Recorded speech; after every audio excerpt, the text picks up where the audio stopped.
بسم الله الرحمن الرحيم. الحمد لله رب العالمين، والصلاة والسلام على أشرف الأنبياء والمرسلين، سيدي وحبيبي ونور قلبي وثمرة فؤادي أبي القاسم محمد، اللهم صل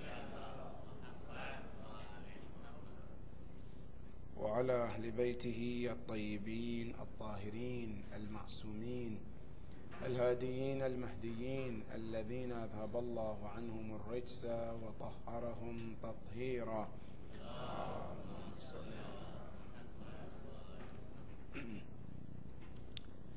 First, before we start, I would like to request Surah Al-Fatiha for the soul of Marhuma, the mother of Brother Agha, for her Arba'een.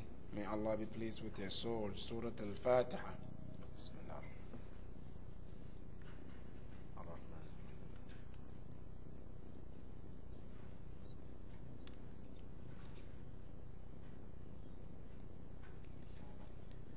And then another request of Surah Al-Fatiha for all your marhumin and marhumat. May Allah be pleased with all of them. Al-Fatiha.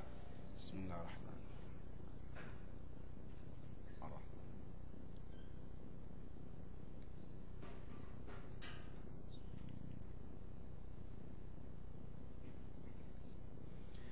And then the last Surah Al-Fatiha we request for ourselves when we become marhumin and marhumat. May Allah be pleased with all of us. Bismillah ar-Rahman ar-Rahim.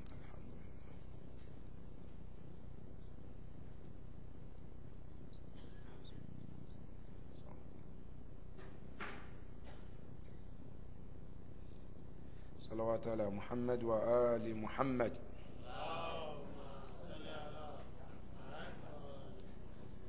أعوذ بالله من الشيطان الرجيم.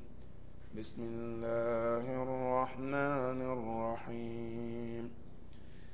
وضرب الله مثلا للذين آمنوا امرأة فرعون إذ قالت رب ابن لي عندك بيتا في الجنة ونجني من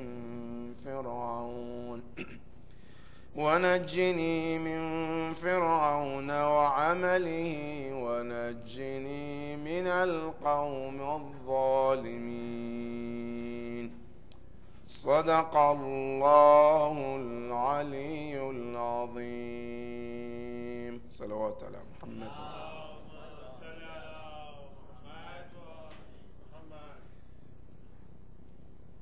My dear brothers and sisters, Assalamu alaikum wa rahmatullahi ta'ala wa barakatuh.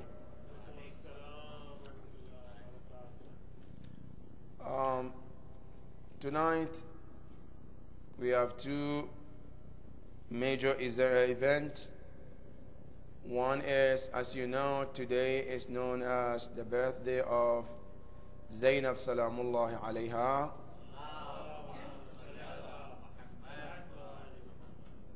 And also we have another program which is the 40th day of passing away of our dear brother whose mother passed away 40 days ago. Based on these two events that we have, I decided to talk about the position of a woman in Islam. Because Zainab alayhi salam, as you know, she's a woman. And the mother who passed away also, she's a woman. So these two, I believe, it's important to talk about their positions in Islam. For that matter, I chose this ayah from Surah Al-Tahrim, ayah number 11, where Allah subhanahu wa ta'ala is talking to the Holy Prophet and to all of us, saying, وَضَرَبَ اللَّهُ مَثَلًا لِلَّذِينَ آمَنُوا امرأة فرعون إذ قالت رب ابن لي عندك بيتا في الجنة ونجني من فرعون وعملي ونجني من القوم الظالمين. This ayah talks about the wife of Fir'aun. Wife of Fir'aun her name is not mentioned in the Quran. You know, there are some women, their name, or some men, their name were mentioned in the Quran. And some, their names were not mentioned in the Quran. But their story mentioned in the Quran. This woman, the wife of Pharaoh, she is one of the people that Allah did not mention their name in the Quran. However, inshallah, someday we will discuss in details. Why is it that sometimes some people Allah mention their names in the Quran, sometimes Allah doesn't mention some of them? That is one. Number two, why is it that sometimes Allah mention some good people in the Quran, Allah mentioned their name? Some good people, Allah didn't mention their name. Some bad people, Allah mentioned their names in the Quran. Like Abu Lahab. Tabbat yada Abu Lahab. His name is mentioned in the Quran. Qarun. His name is mentioned in the Quran. Haman. His name is mentioned in the Quran. But these are bad people. But then you come, there are other good people, Allah didn't mention their names in the Quran. Why? There is a wisdom behind it. Inshallah, someday we will talk about this in details. But in summary, this woman, her name is not mentioned in the Quran. But the Tariq and the Hadith of the Ahlul Bayt said her name is Asiya. Her father's name is Muzahim. So she's known as Asiya binti Muzahim. That is her full name. This woman, she was married to Pharaoh for a long period of time. Now the question comes, she was a believer. How would she marry somebody who's not a believer? In Islam, you cannot do that. Today, a Muslim woman is not allowed to marry a non-Muslim man. But the other way around is allowed. Now, what happened with her when she was a believer and she turned to marry somebody like Pharaoh? That is a question. But inshallah, when the time comes, we'll answer about this question. This woman, she was married to Pharaoh for a long time. Until Musa alayhi salam came. When Allah sent him, when he was on his way to visit his family, after he left Egypt and went to Madiana for ages. Now, as he was on his way to visit his family members, his intention was not to go and do any preaching. His intention with his wife, Safura, and they were on their way to go and see the family of Musa alayhi salam. As they are on the way, they became cold. When they became cold, Musa alayhi salam said to his wife, Safura, you stay here. I saw a light. Inni anastu naran la'alli. I saw a fire up there. Let me go. Maybe I can find some fire to bring so you can warm up. As he goes there, he gets there. Musa alayhi salam heard a call from the heavens, from Allah subhanahu wa ta'ala. Ya Musa, ikhla'na alayka innaka bilwadi al-muqaddas tuwa. Take off your shoes. You are in a holy place.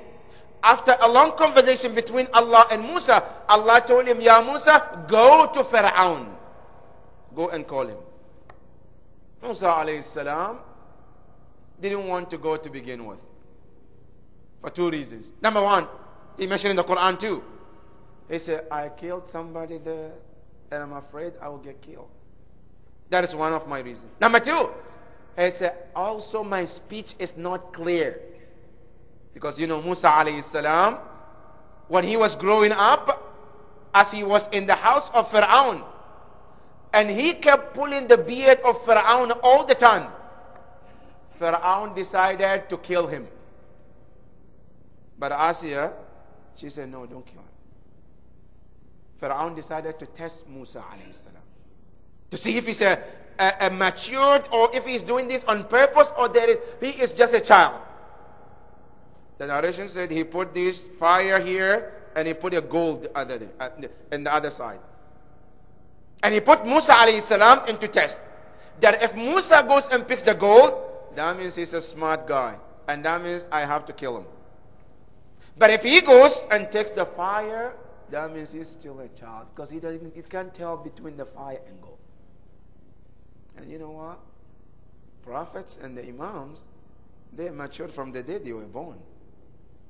You know, Quran said about Isa alayhi salam, at the moment he was born, Inni Abdullah atani al-kitaba wa ja'alani nabiyya. I'm a prophet at this moment, even though I'm in the crib, but I'm ready to guide every one of you on the planet. That he's ready at that moment, that he doesn't need to become 40 years old, 30. No, at that moment, he is ready to be a leader. So Musa alayhi salam was put into test. Now, which one would he go and pick? As Musa alayhi salam was going to go and pick up the gold, Jabrail said, no, Musa, if you do this, this man is going to kill you. So what happened? Musa alayhi salam was turned by Jabrail towards the fire. And he picked the fire and put in his mouth. And that burned his tongue. That affected his speech. From that day, Musa alayhi salam could not speak as normal. Number two, his hand also burned as well. And that burning became a miracle. That's why Allah said, Udmum yadaka ila janahak. Allah said, just tie your hands to your armpit. Allah said, then it will turn to a light. Allahu Akbar. The same part that was burned, Allah subhanahu wa ta'ala made it Allah. That Musa alayhi salam, if he lift his hand like this, it's like, mashallah, a light that can see miles away. That is Allah subhanahu wa ta'ala. Musa alayhi salam then told Allah, Ya Allah, my speech is not clear. So I need somebody who can be my helper and my supporter so we can better serve you in the best way, Ya Rabbal Alameen. Then Allah said, Ya Musa, take your brother with you. Harun alayhi salam, your full brother, let him be your brother, your friend and your helper to go and deliver the message of Allah subhanahu wa ta'ala. As Musa went to Fir'aun, and the debate started, no, this is magic, this is not magic.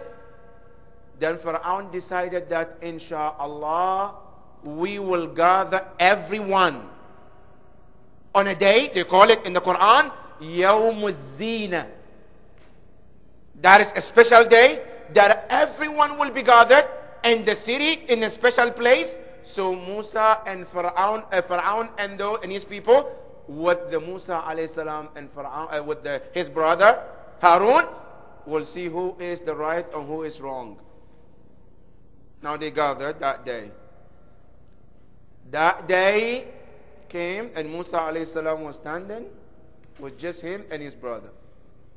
Fir'aun and thousands of people on the other side. Now they want to see whatever Musa alayhi salam had. Is it a magic or it's not a magic? Musa alayhi salam asked them, are you going to start or should I start? Musa alayhi salam told them, you start, go ahead. Then they started to throw their magic. After they threw all the magics, Musa alayhi salam, he got scared. Now if somebody tells you there is no magic, there is. Because Quran confirmed. And listen to what Allah said. He said, وَجَاءُوا بِسِحْرٍ عَظِيمٍ. Allah said they brought a great magic. Now if somebody says no magic, nobody can hurt, yeah, there is. Quran confirms that there is magic. Somebody can hurt you through magic. But one thing Allah said, He said, وَلَا يُفْلِحُ السَّاحِرُ حَيْثُ أَتَى. If you take Allah to be your dependent, somebody you depend on, Allah says, then I guarantee you that a magician cannot hurt you. A magic cannot hurt you. That's what Allah says. But the magic is still there. It's still there. Even in the fiqh, there is a debate among our scholars. Can I learn to become magician or I cannot? That is a debate in the fiqh. The rule is that you cannot, it's not allowed to learn to become magician. But it's okay to learn in order to defend yourself from magicians. Assuming if you live in the state, in the area where they all know how to do magic and they can hurt you one way or another, can I go and learn not to hurt anybody, just to protect myself? They say, yes, you're allowed to do that. That also indicates that magic is there. It's in Islam. It's there, it exists. But there is a way to prevent it or stop it. Now, going back to the story of Musa alayhi salam, the narration says when Musa threw his stick, when Allah subhanahu wa ta'ala told him, "Ilqi ma fi yaminik," throw what is in your right hand, ya Musa. Allah subhanahu wa ta'ala said, as soon as he threw this, then it started to swallow everything, every magic that they did. Now, the magicians, they realized that whatever Musa brought is nowhere close to our magic. This is beyond the magic. Now, what did they do? Quran say immediately they went to sajda. They prostrated to Allah to show their humbleness to Allah subhanahu wa ta'ala. Now, the wife of Fir'aun, now listen careful. The wife of Fir'aun, up to that time, she wasn't a believer. Up to that moment, that's why their marriage is not about Muslim and Kafir. No, up to that moment, she was not. When she saw the miracle of Musa, she also believed in the line of those magicians as well. The narration says she went to Fir'aun. She said, "Ya Fir'aun, this is not a magic. This is from God." Then Fir'aun told her, "Do not speak about it. Be quiet." Allahu Akbar. Then she came the next day. The narration said, it didn't take one day or it took days. She couldn't sleep from the truth that she found.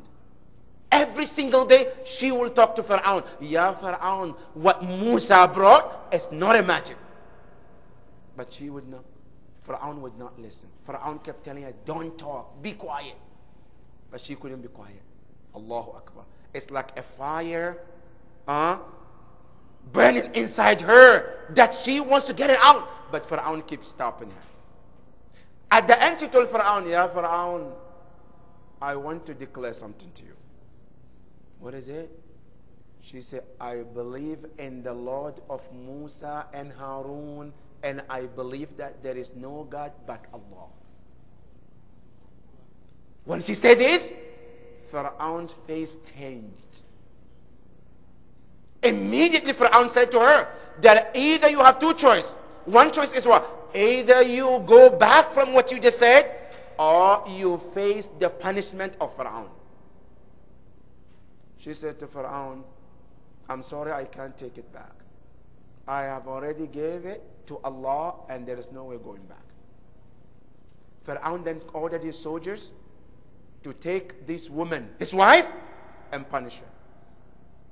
How did they punish her? How did they kill her? The narration, Fir'aun has a style of punishing people. In Surah Al-Fajr, Allah subhanahu wa ta'ala says, وَفِرْعَوْنَ ذِي الْأَوْتَادِ. Fir'aun, when he brings a person to punish, one of the way he does is that he makes them to put 4 pillars. One here, one there, one here, one there. Then what do they do? Then they bring the person and then they turn him or her on their face, facing ground. Then what do they do? Then they tie their hand towards the pillars and the legs towards the pillars as well. And then the punishment starts. And what do? They normally do this in the middle of the sun. After they put the person like that, then the punishment starts with either the stake or several punishment. But his wife, what did he do? When they brought Asiya bint Muzahim, they tied her the same thing, like they tied anybody else. Then Fir'aun asked her, Asiya, that are you ready to go back off your faith? Or are you ready to die on this? She said, "Ya Fir'aun, I have seen the light of Allah and I can't turn it off from my heart. I saw the light of Allah and that light no way is going to turn off." Allahu Akbar. Then Fir'aun told his armies to put a rock on her back. Now the narration said, as they were soldiers were bringing the rock was so heavy. So as they were bringing the rock, Allah sent Jibreel down. Jibreel came and he showed her her place in the heaven. Allahu Akbar. And that is one of the miracles that Allah has given to Asiya alone. That she get to see her heaven in the world before she died. All of us, we have to see our heaven after we die. But her, Allah told the angel, he said, open her position, her place in the heaven, and the angel opened. And as she was looking, then Allah subhanahu wa ta'ala told angel, Ya Malak al-Maut, take her life before the rock gets to her body. So the angel of death got there, took the life of her before they put the rock. So the narration said any punishment that she got after the rock was put and the start and everything was after she died, but Pharaoh and his soldiers didn't even notice. In other words, they were punishing dead body, thinking that they were punishing a living person. But she was already gone. That is how Asiya bint Muzahim died. Now, this summary story about her, Allah summarized the story in where? In Surah Al-Tahrim, ayah number 11. Now, listen to what Allah subhanahu wa ta'ala says. It says, وَضَرَبَ اللَّهُ مَثَلًا. And it's amazing that this ayah and ayah number 10, Allah talked about 4 women. 4 women, right? Now, 2 of them are very bad. The other 2 are very great. And what is amazing? Allahu Akbar. The first 2, they have the honor of marrying best people on the planet. Who are those? Not rich people, huh? No, they were married to the prophets. Allah, it's an honor to be a wife of a prophet of Allah. Now these 2 women, one of them is the wife of Nuh alayhi salam. The other one is the wife of Lut alayhi salam. Quran said these 2 women who have been honored to be married to the 2 servants of Allah subhanahu wa ta'ala, Allah said, but that didn't help them. They turned away from their husbands. They turned away from the message of their husbands. Allah said then they end up in the hellfire. Now after these 2, Allah is now telling about 2 other good women. The first one Allah talked about is what? Is Asiya bint Muzahim, where Allah said, وَضَرَبَ اللَّهُ مَثَلًا. Allah said, we set up an example. To whom? لِلَّذِينَ آمَنُوا. For all those who believe. Men and women. Now listen careful, brothers and sisters. A woman, we think that sometimes a man have to be the example for all men and women, right? Like the Prophet and Imam, they are the example of us all the time. No, Allah said in the Quran that Asiya bint Muzahim, she is an example for you men and the women as well. Meaning, all of us should learn from her. مَثَلًا لِلَّذِينَ آمَنُوا. And then Allah said, إِمْرَأَةَ فِرْعَوْنَ. Now listen carefully, brothers. See, in the Quran, Allah used the word for a female in 3. There are 3 words Allah used in the Quran, calling for a woman. Number 1 is what? The word nisa, means women, plural. The other one is called al-mar'a. That is 2. The third one is zawja, a wife. Allah subhanahu wa ta'ala did not say zawjatu fir'aun. Allah said imra'atu fir'aun. Why? Because they said the word zawja is when there is mutual love based on aqidah. When there is there is 2 sides of belief, meaning like Imam Ali alayhi salam and Fatima, you say Fatima zawjatu Amir al-Mu'minin. Because they are equal in what? In faith, in everything. But because Pharaoh was not a believer and she was, so they were not equal. That is why Allah used the word Imra'at Pharaoh, means the woman of Pharaoh. So just a woman, but not a wife, according to the Quran. And then Allah said, إِذْ قَالَتْ رَبِّ. Allah said, remember when she called. What did she call? قَالَتْ رَبِّ. Allahu Akbar. You and I, when we are in the problem, who do we call? 911. When you have a problem, that's the number we call, 911. Now look at this woman. She had another number to call, but that number is not 911 that you and I are usually calling. No, she called the word Rabb. That Rabb is one of the 911 call. And trust me on this, brothers and sisters, if you ever have any problem and you want to call Allah, remember the word Rabb. That is one of the beautiful names to call upon Allah. Let me give you some examples. You know, Imam Ali alayhi salam,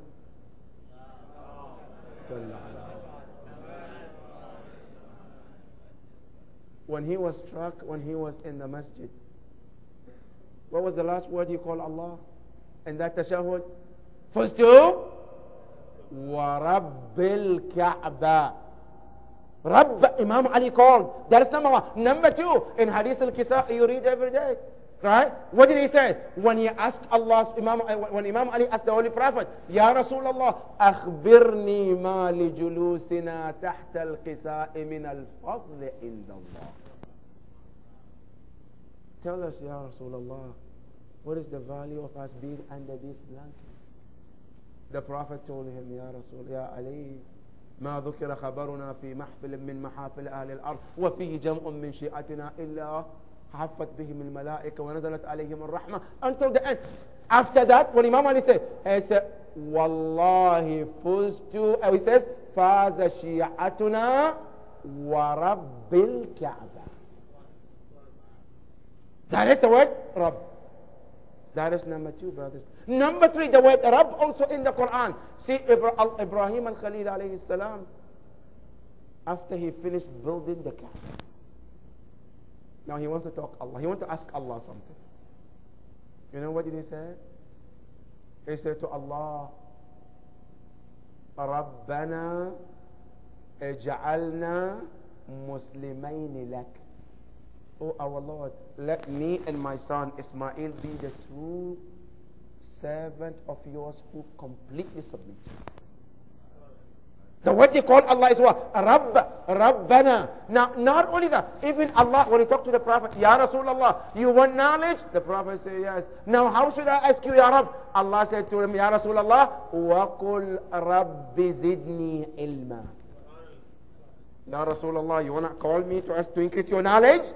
Allah said, don't say, وَقُلْ Ya Allah. No, وَقُلْ رَبِّ زِدْنِي ilma. Say, oh Allah, increase my knowledge. Now, Adam alayhi salam and Hawa, after they committed eating the tree, and Allah wants to send them out, they want Allah to forgive them. What did they call Allah? رَبَّنَا ظَلَمْنَا أَنفُسَنَا وَإِن لَمْ تَغْفِرْ لَنَا وَتَرْحَمْنَا لَنَكُونَنَّ مِنَ الْخَاسِرِينَ. Rabbana, that's the one to call Allah. Now, more of you come to Dua Kumail. Dua Kumail, Imam Ali alayhi salam calls Allah in Dua Kumail so many times. One of them is Ya Sayyidi, one of them Ya Mawla, one of them is Ya Rabb. But anytime he said Ya Rabb, how many times? 3 times. Ya Rabbi, Ya Rabbi, Ya Rabb. But when he called Ya Mawla, Ya Sayyidi, all of this one time. But except when he come to Ya Rabb, then it repeats not 1, not 2, 3 times. Now Allah subhanahu wa ta'ala, even him in the Quran, he said, you want the good of this world? Yes. You want the good of akhirah? You say yes. Allah said, this is how to say it. He said, Rabbana atina fid dunya hasana wa fil akhirati hasana. But you don't say Allahu atina. You say Rabbana, our Lord. Now that is why Allah in Surah Al-Fatiha, repeatedly you call Allah Rabb. You say Alhamdulillah.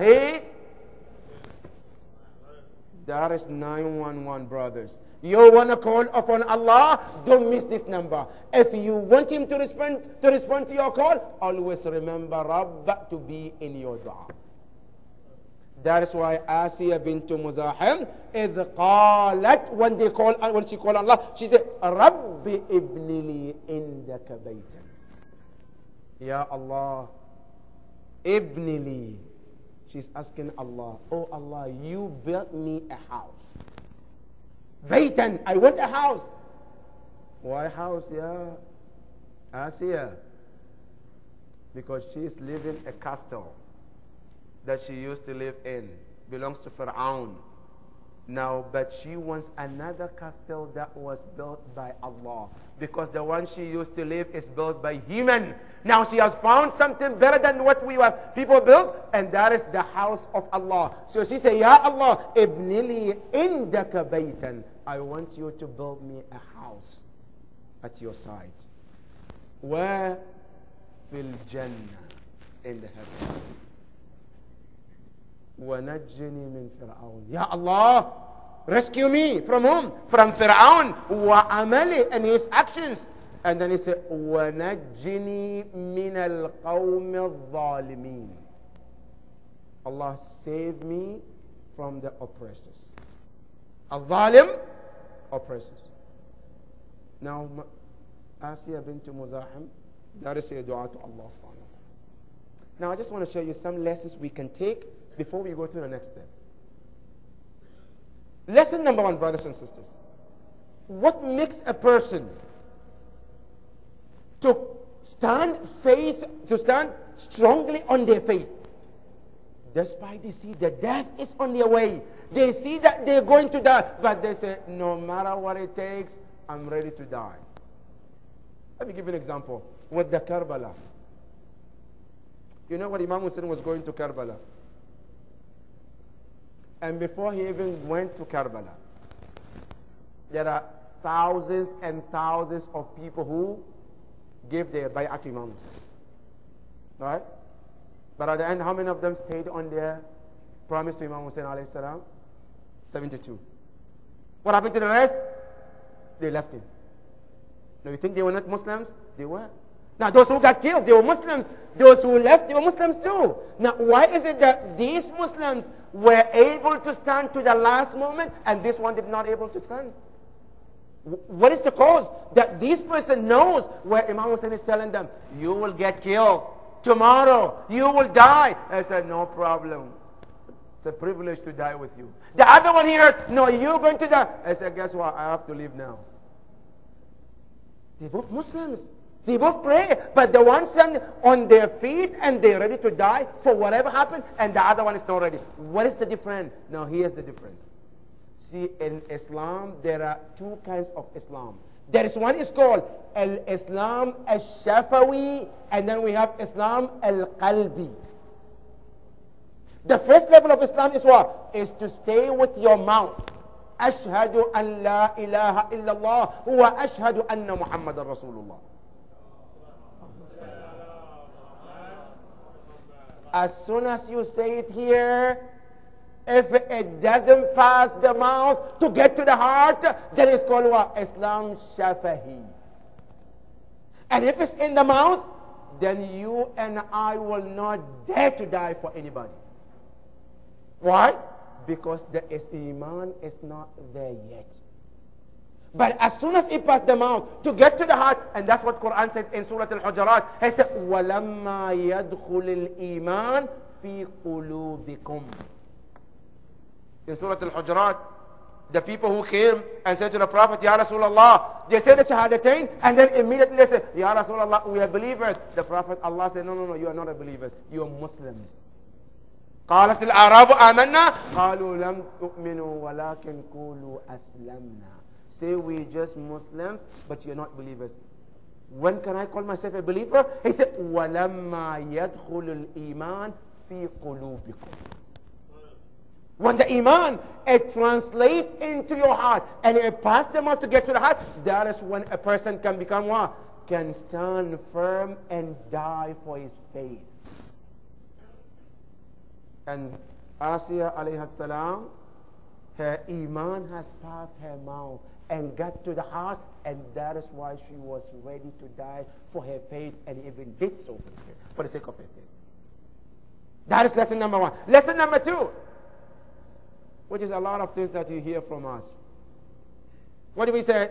A lot of people, they say, Wallah, it's so hard in the United States to be a good Muslim. With all these temptations, with all these things around us, you cannot become a good Muslim. Guess what? You can if you want to. Now, is there any bad environment better or worse than the environment of Asiya bint Muzahim? She was married to a tyrant oppressor who kills and does every kind of bad actions you can think of. But she broke that type of life and saw Allah subhanahu wa ta'ala and stick on that. If you and I tell me myself that, no, it's too hard, you can't do it, brother, all you need is the good intention. If you want, you can do it. Asiya bint Muzahim, those days, with all the environment that she had, people were worshipping idols, people were bad as they can be, but she passed all that hardship and she became a best woman on the earth. That is lesson number 2. So anytime you and I want to make excuse that it's hard to be a good Muslim, remember Asiya bint Muzahim. She was in the worst environment like you and I, but she made it out and she became an example to the world. And you can do it, I can do it. That is lesson number 2. Lesson number 3. A relationship between a husband and wife or a father and a son has no value in the sight of Allah except your iman. Which means sometimes some people say, no, I am married to this person, or my father is that person, or my son is this person, so I gotta get away with Allah, or I can get better treatment. Listen, the bottom line in the sight of Allah is not my father, my mother, my wife, my husband. It's your amal and your ikhlas to Allah. If I am a good person, you are a good person, your father is not a good person, it doesn't matter to Allah. It's you who matters to Allah subhanahu wa ta'ala. And I'm going to give you a simple example of all this. Example of father and the son. Prophet Nuh and his son. We read in the Quran, Canaan. Canaan was biological child of Prophet Nuh alayhi salam, but he wasn't a believer. What happened to him? His father, Nuh alayhi salam, was speaking to Allah. Ya Allah, Ya Rabbi, inna bini min ahli. Ya Allah, my son is one of those who got drowned. So, Ya Allah, is there any forgive? You know what Allah said to him? Allah said, Ya Nuh, la tukhatibni fil ladhina ghariqu. Do not even speak to me about those who drowned. Ya Allah, my son. Allah said to him, innahu laysa min ahlik. It's not your son. Ya Allah, what is the criteria of son here? He is my blood. Allah said, no, your true son is the one who stays on your path and does your actions. If he doesn't do your actions, it's not your son, regardless of the blood relationship. That is blood-wise, huh? Now, about a husband and wife. He said, oh, my husband is a prophet, right? My husband is Maulana. My husband is this. But I don't have to worry about praying and fasting. Allah said, listen careful. Nuh alayhi salam, Lut alayhi salam. Both of them, they were two prophets of Allah subhanahu wa ta'ala. But their wives were not believers. What happened to them? Allah stated in the Quran about the wife of Lut. Allah says to the angel Jibreel, He said, you are to rescue those who believe with Lut alayhi salam. Illa mara'atahu, except his wife. Innaha musibahum ma asaba. Whatever the punishment is coming, Allah said it's going to happen to her too.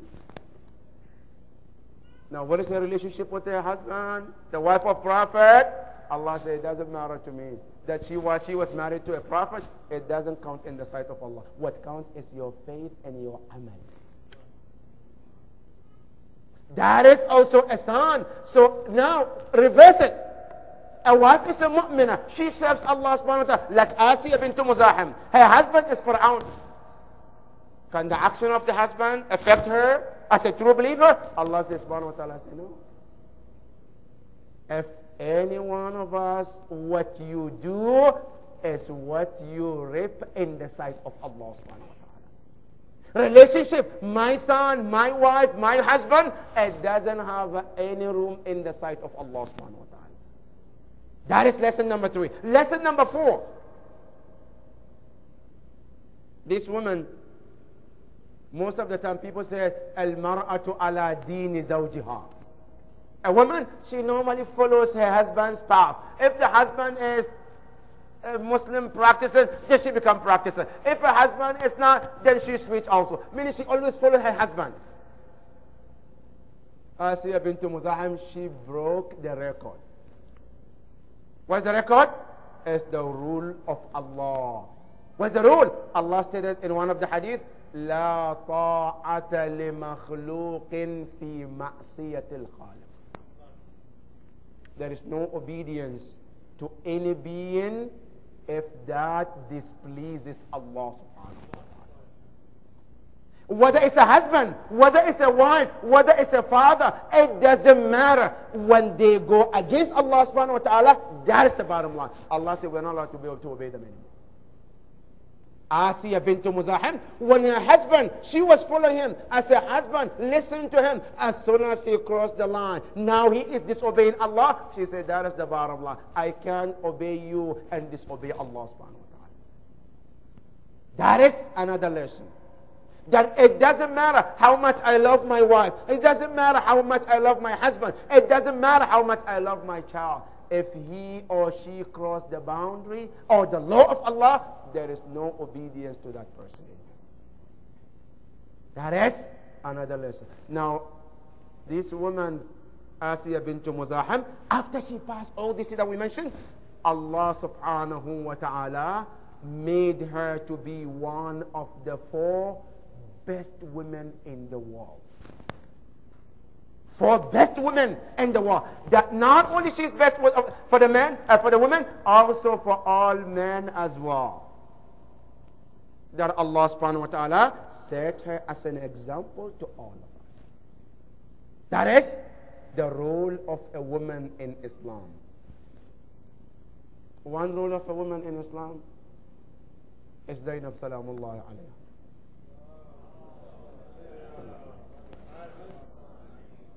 Zainab Salamullahi alayha is also one of the best examples of a woman. You know Zainab alayha salam, that Aisha, when she was born, it happened that the Holy Prophet was not in town. When she was born, the first thing people did was to go to Bibi Fatima alayha salam. She said, well, how? Allahumma salli ala Muhammad. What did you name her? She said, I cannot name her before my husband comes. Imam Ali alayhi salam. Imam Ali came. They asked Imam Ali, do you have any name for her? Imam Ali said, no, I'm waiting for my master, the Holy Prophet. The Holy Prophet was out of town. Then I reached 3 days, then the Prophet came.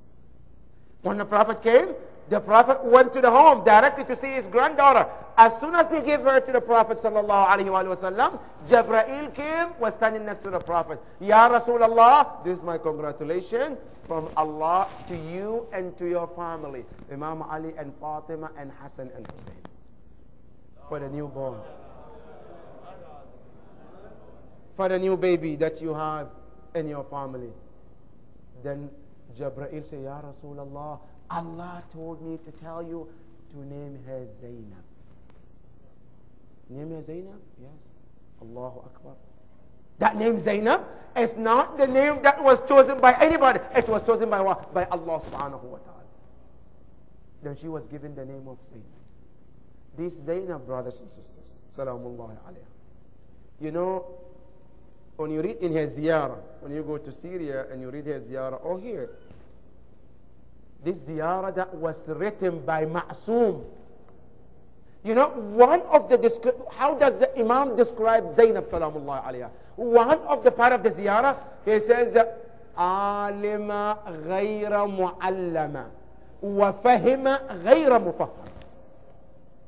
What does it mean, Alima ghayra mu'allam? Alima means a scholar, the knowledgeable one. But what? غير معلمة, never been taught by anybody. Allahu Akbar. How can he be?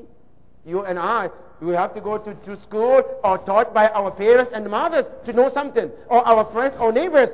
But in the ziyarah, they say she is knowledgeable, but never been taught by anybody. You know what that means?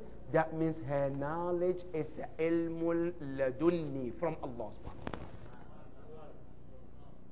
That is number one. Number two, in the same ziyarah, وَفَهِمَ غَيْرَ مُفَهَّمَ,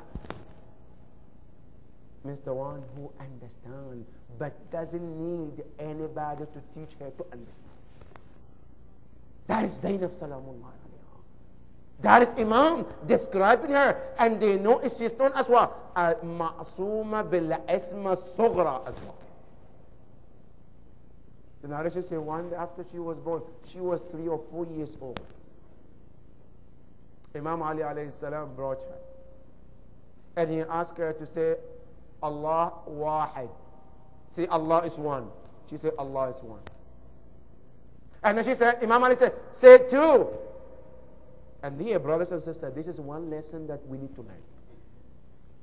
You know that it's a responsibility of a father and a mother to make sure that your child gets the proper tawheed and usuluddin. It's your responsibility. Every time you have to test your child, make sure that they understand a proper usuluddin. If not, you are responsible. And that is why Imam Ali, when he took Zainab Salamullah, he said, say Allah wahid, say Allah one. He said, say two. She said, Dad, the tongue that I use to say Allah is one, I cannot use it to say Allah is two. Imam Ali alayhi salam was so impressed with her smartness and the way she was answering to him. That is Zainab Salamullah. But one thing that is known about Zainab Salamullah is her hijab, brothers and sisters. Hijab.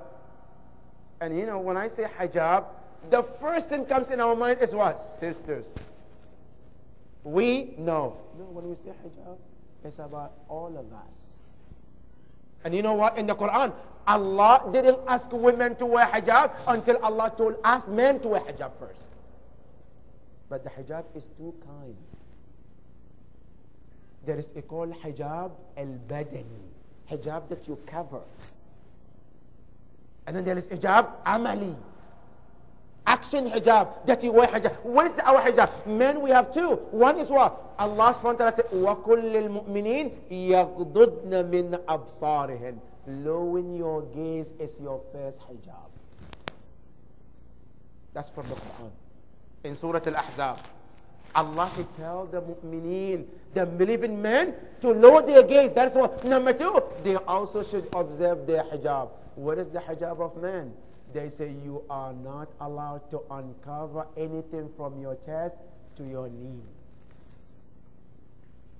You are not allowed to uncover that. Preferable to wear even long sleeves, and preferable something that is all the way to your down. And especially at the time of prayer. When you look in the fiqh, Babul Libas al-Musalli. All our maraja, they mention this. Libas al-Musalli, the clothes that a person should wear. The mustahab libas, what do they say? They say it's aba and qaba. Don't think this is just for Mawlana. This is for every man, and the turban too. That is one of the mustahabbat, that at the time of salat, a man should cover everything, including his head. Even at the time of recitation of Quran. You know, one of the mustahabbat of reading Quran, one of them is what? To cover your head too. One of the mustahabbat, to face towards the Qibla too. One of the mustahabbat, to make sure that you are in the state of wudu. One of the mustahabbat, to make sure that you read Quran with the nice voice. All these are mustahabbat of recitation of the Quran. And one of them is the way you dress to sit in front of the Quran. That is, brothers, one. Now you come to the sisters, which called hijab. Hijab have to meet 5 things. If a woman wears anything she can think of, if it doesn't have 5 of these, then it's not called hijab.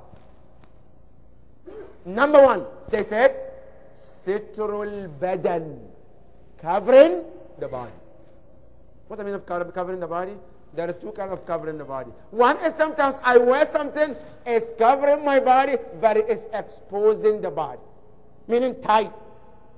This is not hijab. Yes, I'm covering the body. But what? At the same time, I'm exposing mafatin, my structure, my body. This is not hijab. So the first thing they say about the hijab, it has to cover the body where it doesn't show any part of the body. That's number one. Number two, the hijab that you wear, it should not be something or a color that attracts a look. That when you pass by somebody, you want to tell, oh, mashallah. What is it? No. If any clothes that I wear, it might be loose, but if it's going to cause people looking, it's not called hijab. That is number two.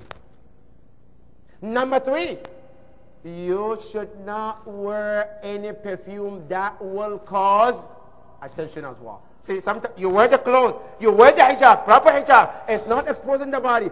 It's not attracting the look. But the perfume, when you pass somebody, who's that? Now they have to look who is passing by. Now this also is not considered proper hijab. That is number three. Number four, as you wear the hijab, your walk also is part of hijab. You should not do a walk that anybody sees you, they're gonna, who's coming? Why is she walking this way? It's causing attraction. It's also considered not hijab. Number five, as you wear the hijab also, they say you should not do any action that is against the principle of hijab as well. These five things, if you observe them, they say that is the proper hijab of Islam. That is what's called a true hijab. Now quickly, what is the philosophy of hijab? A lot of people ask, why hijab? Why do we have to wear hijab? Now Quran mentioned two things. Two reasons. When they ask Quran, Ya Quran, why do women have to wear hijab? Allah subhanahu wa ta'ala says, ذَلِكَ أَدْنَا أَنْ يُعْرَفْنَا. Number one, it's an identification for a Muslim. That a Muslim, when she walks by and with the hijab, anybody who sees it, they know that this is a Muslim sister. This is a believer. So that is number one. Number two, Quran says, فَلَا يُؤْذَيْنِ, so that people will not hurt you with the bad look and bad intention. Meaning what? Meaning if a woman goes out without the proper hijab, the first thing, men can look, they can call, they can do things. This hurts a true believer. Allah says when you wear proper hijab, it prevents all these things. That is one of the proper hijab and one of the main reasons of why hijab has to be worn. Now that is about Zainab Salamullah. Now the last thing I want to mention is about the importance of women in Islam.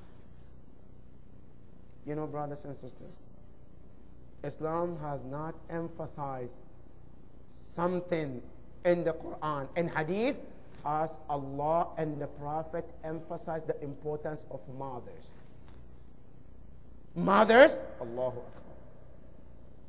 The first thing about the importance of mothers, you know, you and I in Islam, when you stand in front of Allah for namaz and you say Allahu Akbar, you know, you are not allowed to do anything else, right? You are not allowed to eat, talk, move, do anything. Somebody calls you while in the salat, Allah says you are not allowed to answer. But you know what Allah says? Allah says, I have exception for you. If you are in the state of namaz or salat, your mother calls you, Allah says respond to her call. This is in the nafilah salat, not wajib. Wajib you cannot. But in the nafilah, Allah said, you are performing prayer for me. If a mother calls you, Allah said, stop your prayer and listen to her. That is the importance of motherhood. A king wants to call you. You are in the middle of prayer. Allah said, don't worry about it. Continue your nafila prayer. A friend calls you. A teacher calls you. Allah said, these people are important. Allah said, but you're not allowed to cut my prayer. But if a mother calls while you are in the middle of salat and nafila, Allah said, cut it in response to her. That is the position of mother. That is number one. Number two, the Prophet ﷺ, when he told one of his companions, he says, Al-Jannatu tahta aqdam al-ummah. Heaven lies under the feet of mothers. Now here's amazing, brothers. Heaven is something that we all look up to. We want to go to. Right? But Allah wants to tell you and I the importance of the mother. Allah didn't say heaven is in their hand that they can give you. No, Allah said under their feet. Meaning what? Meaning it's something that is not even at the level of the mothers. It's even under their feet. That mothers as higher as heaven above the heaven. Under the feet in the Arabic term is something low. When you say under my feet, it's something that is very low, that is not respected compared to the person speaking. Allah said heaven, which Allah himself in the Quran is Jannati, Udkhulu fi ibadi, Wadkhulu Jannati. The heaven that Allah ascribed to himself, Allah said for mothers, is under their feet.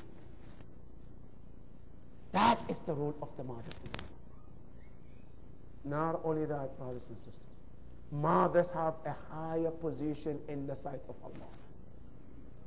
You know the hadith said, when a mother is pregnant, every breath in and out she does is counted as tasbih. Allahu Akbar. While she's carrying a baby for all 9 months, every breath in and out, Allah says is counted as tasbih. And if she goes in labor, for every pain she feels, Allah said there is a reward nobody knows except Allah. If she dies in the process of giving birth, you know what is her name? Shahida. She's considered in the sight of Allah as Shahida, like somebody who goes to the battlefield and gets killed. And that is the position of mothers in the sight of Allah. Now these mothers, one of their du'as that Allah never reject is the dua of the mother for her children. If you and I make dua for a friend, Allah might accept it, might not. But if a mother raises her hand and she says, Ya Allah, I want this for my child, I want this for my daughter, this dua, Allah said, nothing stops it from answering. And that is what you see on the day of Ashura. When Ali al-Akbar went to the battlefield. And as he was fighting in the battlefield, his mother was standing watching the father, Imam Hussein alayhi salam. As Imam Hussein alayhi salam was looking at his son, then suddenly the face of the mother changed. The face of Imam Hussein changed. The mother saw the face of Imam Hussein change. She went and she said to Imam Hussein alayhi salam, Hal usiba bi waladi su? Is anything happened to my son? Did he get hurt? Imam Hussein alayhi salam said, no. Innama baraza alayhi shakhsun yukhafu alayhi. He said, somebody is out to fight my son that I'm worried about. Maybe he might not make it. Then she turns towards the Qibla. The mother, she turns towards the Qibla. And she raised her hands and she said, Ya Radda Yusuf ila Abiyah. Ya Allah, you are the one who returned Yusuf to his father. When he was gone for months and years, I said, Urdud waladi ilayya sa'ad. I said, I ask you to return my son to me in a safe condition, Ya Allah. The narration said Imam Hussein was watching everything. When he was worried that his son might get killed, the narration said, suddenly Imam Hussein alayhi salam was able to kill the enemy of Allah subhanahu wa ta'ala. Then he came, Ali al-Akbar came back to his father. And all his body was covered with blood. And he said to his father, Ya Abi, laqad arhaqani al-adhama. He said, I'm so thirsty, my father. Imam Hussein alayhi salam then said to him, Ya bunay, ya'azzu ala abika an tas'ala. It's so dear to your father that you ask him something and he cannot provide it for you. Every one of us, as a father or a mother, when your son or your daughter comes to you and asks you for something, and you know they're a great child, they are not disobedient, they are a very good child, and especially if that child is Ali al-Akbar alayhi salam. Then he said to him, I said, it's so dear to your father that you ask him something that he cannot provide it to you. Then he said to him, but take this ring of mine and put it in your mouth and suck it, insha'Allah. Allah subhanahu wa ta'ala will give you all the strength that you need, and soon you will visit your grandfathers, Imam Ali and the Holy Prophet, and they will give you water that you will never become thirsty. Imam Hussein alayhi salam gave the ring to his son, Ali al-Akbar. Ali al-Akbar put it in his mouth, and then a few minutes later he gave it back, and he said to his father, Ya Abba, oh my father, now I get the strength, now I can go back to the battlefield. Before he left, then Imam Hussein said to him, go say goodbye to your mother. And you know, that is the most difficult part. When a son or a daughter saying goodbye to his mother and knowing that that is the end of their lives, that she or he cannot see her after this moment, and they are saying goodbye to themselves, to one another, but this goodbye is not something that they wish or they wanted to. It's against their will, against their wishes, and then he said goodbye to them. The narration said, after he said goodbye, he then took his way to the battlefield, and he was saying, Ana Ali al-Akbar. And said, I am the Ali al-Akbar, Shabihu Rasulillah, the one who resembled the Holy Prophet. He went to the battlefield and he started to fight, and he continued to fight, and he continued to kill those enemies until the enemies decided to come to circle Ali al-Akbar. When they all gathered around Ali al-Akbar, they started to attack Ali al-Akbar from all the angles. Some from the back, some from the front, some from his right side, some from the left side. And all the attacks were on this child of Imam Hussein alayhi salam, until the last moment when he fell on the ground and he said, Assalamu alayka ya Aba Abdullah, Adrikni ya Aba Abdullah, come to my rescue. Imam Hussein alayhi salam came, and Imam Hussein said, when I came, they are all on Imam Hussein and Ali al-Akbar, like the way the bees are on the tree.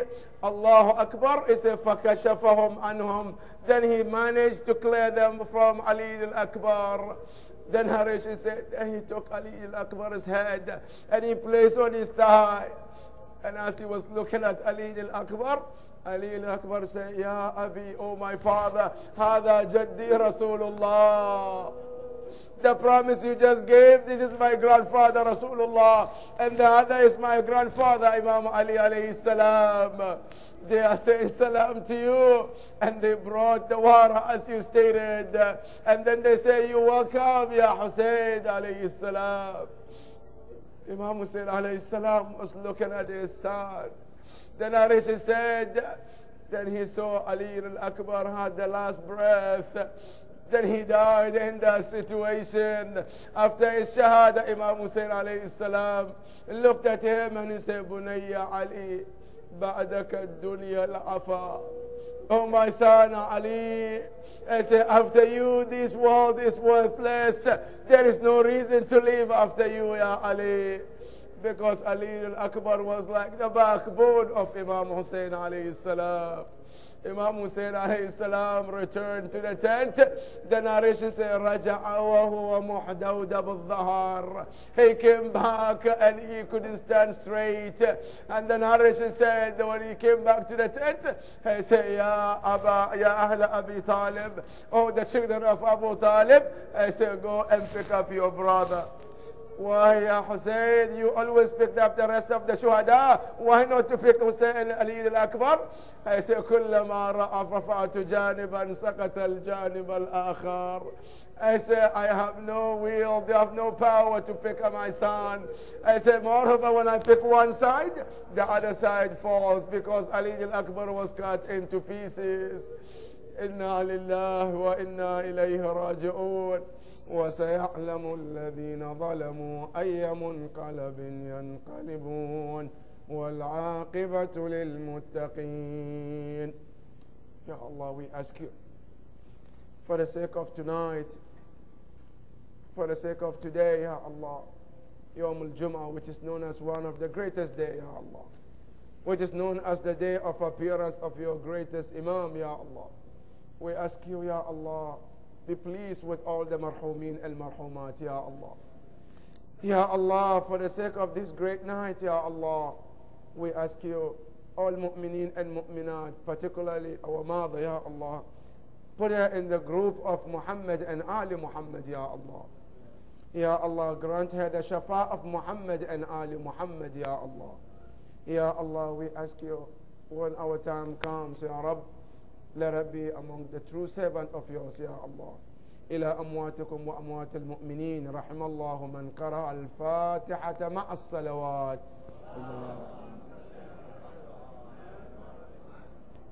بسم الله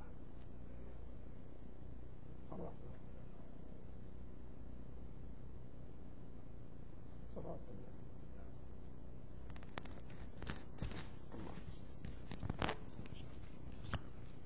حسين